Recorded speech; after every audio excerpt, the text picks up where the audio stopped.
அனைவருக்கும் அன்பு வணக்கங்கள். தித்திக்கும் தேனமுதம் போல் பக்தி சுவை பெருக்கோடு சுந்தர தமிழில் அடியார்கள் திருவரலாற்றினை 4653 பாடல்களாக தில்லையில் 1000 கால் மண்டபத்தில் சேக்கிழார் பெருமான் பாடி அதை திருத்தொண்டர் புராணம் என்ற காவியமாக தில்லை அம்பலவாணரின் கமலப்பாதங்களில் சமர்ப்பித்தார்.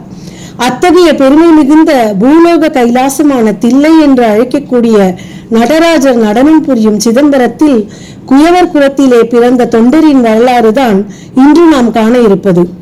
அந்த அம்பல கூத்தரிடம் சிறுவயது முதலே சிவபக்தியில் திளைத்து வந்த இவர் தம் குடும்ப தொழிலான குயவர் பணியில் ஈடுபட்டு மண்பாண்டங்கள் செய்து விற்பனை செய்து வந்தார்.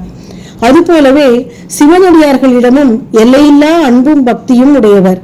தனது வருமானத்தில் ஒரு பகுதியை சிவனடியார்களுக்கு உதவி செய்தலையும் மற்றும் சிவனடியார்களுக்கு தான் செய்த மண்ணாலான திருவோடுகளை வழங்கி மகிழ்வதும் திருவோடுகளில் அமுது படைப்பதையும் வழக்கமாக கொண்டிருந்தார். அந்த தில்லையம் பெருமானுக்கு எவ்வளவோ நாமங்கள் இருக்கிறது.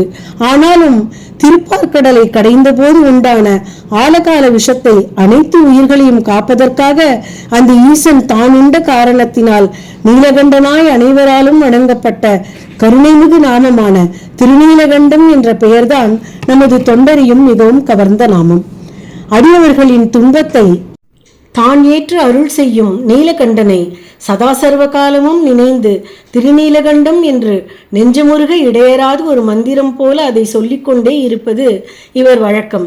சிவனடியார்களுக்கு திருவோடுகள் கொடுக்கும் போதும் திருநீலகண்டம் என சொல்லியவாறே கொடுப்பார். இதனால் இவருக்கு திருநீலகண்ட குயவனார் என்று காரண பெயரிட்டு யாவரும் அழைத்தனர். திருநீலகண்ட நாயனார் திருமண வயதை அடைந்ததும் திருமணம் நல்ல முறையில் நடைபெற்றது. அவரது குணநலனுக்கு ஏற்றபடி ரத்னாசலை என்ற பெயருள்ள நல்ல மனைவி ரத்தினமாய் அவருக்கு அமைந்தாள். திருநீலகண்டரின் மனைவியும் சிவனிடத்தும் அடியவர்களிடத்தும் மிகுந்த பக்தி கொண்டிருந்தார். கணவனும் மனைவியும் அடியவர்களுக்கு தொண்டு செய்து இல்லறத்தை நல்லறமாக நடத்தி வந்தனர். இருவரும் சீரும் சிறப்புமாக வாழ்ந்து வரும் காலத்தில் பக்தியும் நற்பண்புகளும் அமைந்த திருநீலகண்டருக்கு எந்த பிறவியின் ஊழ்வினை பயனோ முறையற்ற பழக்கங்களுக்கு ஆளாகி அவ்வூரில் வசித்த நடனமங்கையிடம் தொடர்பு ஏற்பட்டது. இந்த செய்தி அவர் மனைவிக்கு தெரிந்தவுடன் வருத்தமுற்று அவருடன் கருத்து மாறுபாடு கொண்டு வாழத் தொடங்கினார். திருநீலகண்ட நாயனாரிடம் பேசுவதையே நிறுத்தினார். எனினும் இல்லாளின் பணிகளை செய்து வந்தார். திருநீலகண்டரை தீண்டுவதை தவிர்த்தார். ஒரு நாள் திருநீலகண்டர் தன்னுடைய மனைவியை சமாதானம் செய்யும் விதமாய் தொட முற்பட்ட போது, நீர் எம்மை தீண்டுவீராயில் திருநீலகண்டம் என்று ஆணையிட்டார். தம்மை தீண்டக்கூடாது என்று அந்த ஈசனின் மேல் ஆணையிட்டு அவர் மனைவி கூறினார். நீலகண்டரையே உயிராகவும் உணர்வாகவும் கொண்டிருந்த அடியார் இதை கேட்டு திடுக்கிட்டு பின்னர் அவர் சொல்லின் பொருளை எண்ணி பார்த்தார். திருநீலகண்டத்தின் மீது ஆணையிட்டதாலும் அவரது மனைவி எம்மை என்று பன்மையில் சொன்னதாலும் இனி மனைவியை மட்டும் இல்லாமல் எப்பெண்ணையும் மனதாலும் நினைக்க மாட்டேன் என்று திருநீலகண்ட நாயனார் சபதமேற்றார். அவர்கள் இருவரும் ஒரே வீட்டில் இருந்து கொண்டு கட்டுப்பாட்டுடன் தாம் கொண்ட விரதம் பிறர் அறியாவண்ணம் வாழ்ந்து வந்தனர். இப்படியே வாழ்ந்து தம்பதியர் இருவரும் முதுமை பருவம் எய்தினர். முதுமை பருவம் அடைந்தும் சிவபெருமான் மீது கொண்ட பக்தி மட்டும் குறையாமல் அவர்களுக்குள்ளே பெருகிக் கொண்டே வந்தது. இப்படி இருக்கும் காலத்தில் காருண்ய ஸ்வரூபியாகிய பரமசிவன் திருநீலகண்ட நாயனாரும் அவருடைய மனைவியும் கொண்ட மன உறுதியினை உலகுக்கு எடுத்துக்காட்டி அவர்களுக்கு அருள் செய்ய திருவுள்ளம் கொண்டார். சிவபெருமான் ஒரு சிவயோகி வடிவம் கொண்டு நீலகண்ட நாயனாரின் வீட்டிற்கு சென்றார். திருநீலகண்ட நாயனாரும் அவருடைய மனைவியும் சிவனடியாரை அன்புடன் வரவேற்று உபசரித்தனர். சிவனடியார் நீலகண்ட நாயனாரிடம் திருவோடு ஒன்றை கொடுத்து, இந்த ஓடு மிகவும் புனிதமானது. இதற்கு ஈடு இணை ஏதும் இவ்வுலகத்தில் இல்லை.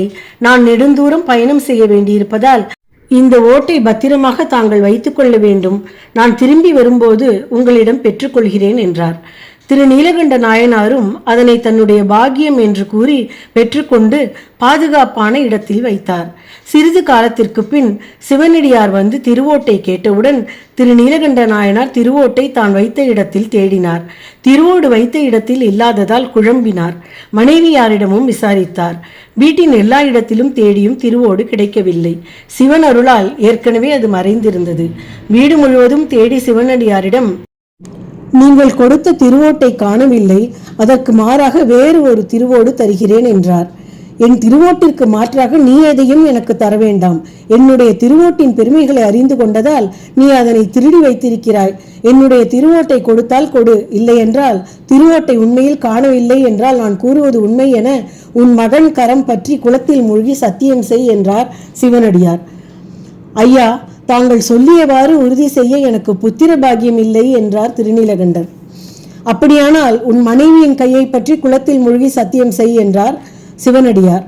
அடியவரே, எங்களுக்குள் ஏற்பட்ட ஒரு சபதத்தால் என் மனைவியை தீண்டி உடன் முழுக முடியாது. நான் வேண்டுமானால் தனியை மூழ்கி உறுதி செய்கிறேன் என்றார். நீ வேண்டுமென்றே ஓட்டை ஒழித்து வைத்துவிட்டு சத்தியம் செய்ய மறுக்கிறாய். இந்த அக்கிரமத்தை தில்லைவாழ் அந்தணர்களுடைய தர்ம சபையில் நான் முறையிடுவேன் என்று கூறி திருநீலகண்ட நாயனாரையும் அழித்து கொண்டு அவையினர் முன் தான் திருவோட்டை கொடுத்தது அது காணாமல் போய்விட்டது என சொல்லியதால் மகன் அல்லது மனைவியுடன் சத்தியம் செய்ய சொன்னது, அதற்கு அவர் கூறும் காரணம் ஆகியவற்றை சிவனடியார் எடுத்துரைத்தார். தில்லைவாழ் அந்தணர்களும் சிவனடியார் சொல்வது போல் சத்தியம் செய்து கொடுப்பதுதான் நீதி என்று கூறினர். இதனை கேட்டதும் கலங்கிய திருநீலகண்ட நாயனார் மனைவிக்கும் தனக்கும் பிணக்கு உள்ளதால் அவரின் கரம் பற்றி சத்தியம் செய்ய இயலாத நிலையை வெளியே கூற முடியாமல் மூழ்கி தருகிறேன் என்று மட்டும் கூறினார். தில்லைவாழ் அந்தணர்களும் சம்மதித்தனர். திரு நீலகண்ட நாயனார் வீட்டில் இருந்த மனைவியாரையும் அழைத்து கொண்டு தில்லை திருப்புலீஸ்வர கோயிலின் முன்னுள்ள குளத்தை அடைந்தார். திருநீலகண்டத்தின் ஆணையினை காத்தற் பொருட்டு மூங்கில் தடியொன்றில் ஒரு முனையை தாமும் மறுமுனையை மனைவியும் பிடித்த வண்ணம் குளத்தில் இறங்கினர். அதனை கண்ட சிவனடியார் மனைவியின் கரம் பற்றியே குளத்தில் மூழ்க வேண்டும் என்று நிபந்தனை விதித்தார். இந்த நிலையில் தம்முடைய விரதத்தை யாவருக்கும் தெரியும் வண்ணம் சொல்வதை தவிர வேறு வழி இல்லை என கருதி திரு நீலகண்ட நாயனார் நடந்ததை அவையோர் அறிய ஆதி முதல் கூறிவிட்டு அவையோரின் சம்மதத்தையும் எதிர்பார்க்காது மூங்கில் தடியின் ஒரு முனையை அவரும் மறுமுனையை அவர் மனைவியும் பிடிக்க குளத்தில் மூழ்கினார்கள். இருவரும் குளத்தை விட்டு எழும்போது சிவன் அருளால் முதுமை நீங்கி இளமை கோலத்தில் தோன்றினார்கள். அந்த அற்புதத்தை கண்ட தில்லை அந்தணர்கள் அதிசயத்தில் உறைந்தனர். அருகில் இருந்த சிவனடியாரை தேடிய பொழுது அவரையும் காணவில்லை. அப்போது சிவபெருமான் உமையம்மையுடன் ரிஷபத்தின் மேல் அமர்ந்து காட்சியளித்து, புலனை வென்றோர்களே, என்றும் குன்றா இளமை பொலிவுடன் நலமாய் இருப்பீர்களாக என்று வாழ்த்தினார். அவர்களை திருநீலகண்ட நாயனாரும் அவரது மனைவியாரும் பூமியிலே விழுந்து நமஸ்கரித்தனர். பின்பு திருநீலகண்ட நாயனாரும் அவருடைய மனைவியாரும் பலகாலம் இந்த பூமியில் சிவத்தொண்டு புரிந்து இறுதியில் சிவனடியை சேர்ந்தனர். ஆஹா, மெய் சிலிர்க்கிறது. பல கோடி ஆண்டுகள் தவம் செய்யும் ரிஷிகளும் முனிவர்களும் கூட காமம் என்னும் வலைதனில் விழுந்து தன் தவப்பயனை இழந்திருக்கிறார்கள் என்று புராணங்களில் படித்துள்ளோம். ஆனால் ஈசனை முன்னிறுத்தி செய்த ஒரு ஆணையால் அந்த நீலகண்டன் மேல் தான் வைத்த பக்தியின் பெயரால் தனது புற ஒழுக்கத்தில் உள்ள களங்கத்தை ஏற்று அதை திருத்திக் கொள்ள உறுதியேற்று அந்த சபதத்தை இளமையிலிருந்து முதுமை வரை தன் வாழ்வின் சந்தோஷத்தை தியாகம் செய்த திருநீலகண்ட நாயனாரையும் அவரது மனைவி ரத்னாசலையையும் போற்றி அவர்கள் சிவபக்திக்கு தலை வணங்குவோம். திருநீலகண்ட நாயனாரின் குரு பூஜை தை மாதம் விசாக நட்சத்திரத்தன்று அவர் அவதாரம் செய்த ஸ்தலமான சிதம்பரம் நடராஜர் திருக்கோயிலிலும் முக்தியடைந்த ஸ்தலமுமான கடலூர் மாவட்டம் திருப்புலீஸ்வரம் அருள்மிகு இளமையாக்கினார் திருக்கோயிலிலும் மிக சிறப்பாக கொண்டாடப்படுகிறது.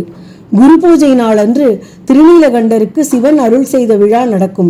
இவ்விழாவில் சிவன் சிவனடியார் வடிவில் நீலகண்டருக்கு திருவோடு கொடுத்தல், தீர்த்தக்கரையில் சத்தியம் கேட்கும் வைபவம் ஆகியவை சிறப்பாக நடைபெறும். இக்கோவிலுக்கு எதிர்ப்புறத்தில் இளமை தீர்த்தம் உள்ளது. இக்கோவில் பிரகாரத்தில் மனைவியுடன் திருநீலகண்டர் உருவ சிலை அமைந்துள்ளது. இவரது குரு பூஜை தினத்தன்று அனைத்து சிவாலயங்களிலும் சிறப்பு வழிபாடுகள் நடைபெறும். தொடர்ந்து இயற்பகை நாயனார் வரலாற்றை அடுத்த பதிவில் பார்ப்போம். தில்லை வாழந்தனர்தம் அடியார்க்கும் அடியேன், தில்லை வாழந்தனர்தம் அடியார்க்கும் அடியேன், திருநீலகண்டத்து குயவனார் கடியேன், இல்லையே என்னாத இயற்பகைக்கும் அடியேன், இளையான்றன் குடிமாறன் அடியார்க்கும் அடியேன், வெல்லுமா மிக வல்லமை பொருளுக்கடியேன், விரிபொழில் சொற்குன்றையான் விரல் மெண்டற்கடியேன், அல்லி மென்முல்லையம் தரமர் நீதி நீதிக்கடியேன் ஆரூரன் ஆரூரில் அம்மானு காடே